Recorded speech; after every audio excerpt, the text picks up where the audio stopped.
team trying to build kind of from the ground up as you guys have this summer? Great question. I think the thing I like the most about the team that we've put together so far and the staff, we have a tremendous amount of chemistry. You know, we've been blessed or fortunate because a lot of the guys on the coaching staff and a lot of the kids that we recruited, we all kind of know each other and have ties. And I don't care what you say, basketball is about chemistry. You see a team win a championship, the first thing they say is, "Hey, I love the next guy." You know, we love each other.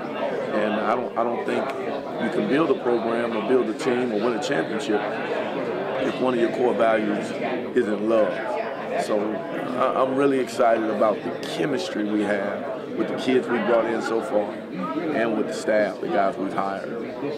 What have you learned as an assistant about the transfer portal and the constant influx of student athletes that go into it, and how to build a team off of that, basically essentially sort of like free agency and the other type of sports? Free agency, for sure. I think the biggest thing I've learned is that you better do your research.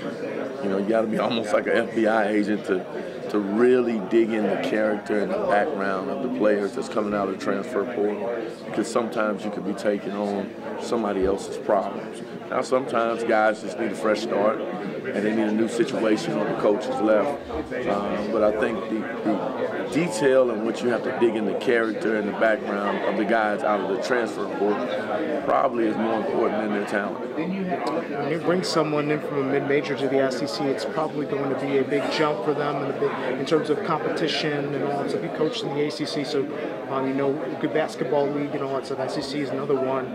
How do you help a player adjust to that kind of style of play in a bigger, high-level conference? So my answer to that is going to be interesting. We went to dinner last night as a staff and we were having this conversation. I think there's a terrible misconception about mid-major basketball players. I think what people don't understand about mid-major basketball players is mid-major players become pros.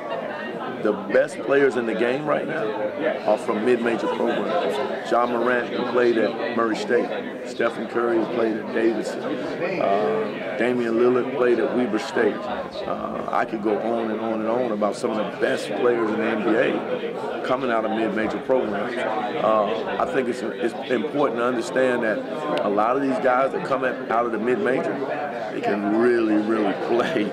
I think it's more important that a guy from the mid-major, he gets used to the size at position. I think that's the only difference. I think at the 1, 2, and 3, a lot of these guys that are starring in mid-major programs, they can play in high major leagues easy. But I think they got to get used to the size at the power forward spot and the center spot. And that's the biggest adjustment. Can they adjust to size? You guys got a huge kind of reassurance there with Kobe Brown saying he's staying here. And it was really pretty secure, pretty emphatic. You know, on the Instagram post, it said "Home Sweet Home." He's on the bench over at Missouri Arena. Just how did that make you feel, and how can you build around a guy like that, glue guy like Kobe Brown has been? Kobe Brown got a chance to play this game at a very, very high level. That's one of those situations where I said Coach Gates and the staff, we were blessed. We knew his father and his family for years. I coached at Auburn for 7 years, so I used to have Coach Brown at camp years and years ago. So we knew his family from before we ever came here, and so that helped in terms of the trust and the relationship that needed to be built. But we had a kid that got drafted at Florida State by the name of Raquan Gray, and Kobe Brown has a chance to do the same thing that Raquan Gray did in terms of getting drafted. It's going to be interesting to see how quick he adopts to our culture and the way we defend and the pace that we play. We're probably going to play a little faster than he's used to, but there's no doubt about it. He has the talent, the skill, the size, and the IQ to really, really take off in our system. So we're excited. Charlton, thank you. I appreciate it. Nice to meet you. Nice to meet you. Hi, Coach. Chanel Porter, 18-17. There you go. Nice to meet Pleasure you. to meet you. Yeah, so like we mentioned, Kobe Brown's returning. You guys don't have a whole lot of returners, and you're definitely a whole new staff. So what's it going to be like for you looking to Kobe for leadership and kind of getting this new team in, completely new team in, and just adjusting so you guys are ready come game one? Yeah, I think this summer just really spending a lot of time together. You know, individual workouts has been good for the guys that are returning to get to know the staff.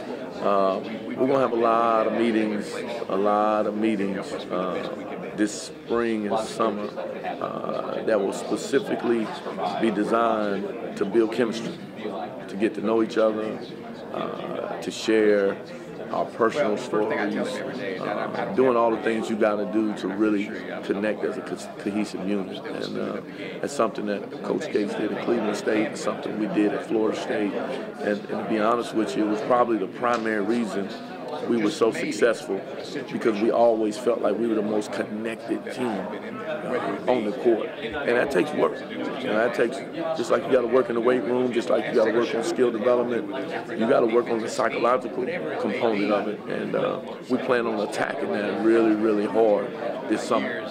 You guys still have some openings, anything specific that you're looking for and some guys that you're trying to bring in? Yeah, we definitely need one more big and probably one more big wing shooter. We want to try to have size at every position, see if we can switch 1 through 5. Not sure if we can yet, but you know, that's the vision. That's where Coach Gates was successful at Cleveland State. That's where we were successful at Florida State. So we can get another long wing that can really shoot it. You know, we can get another big that can rim run and protect the rim. We definitely will take them.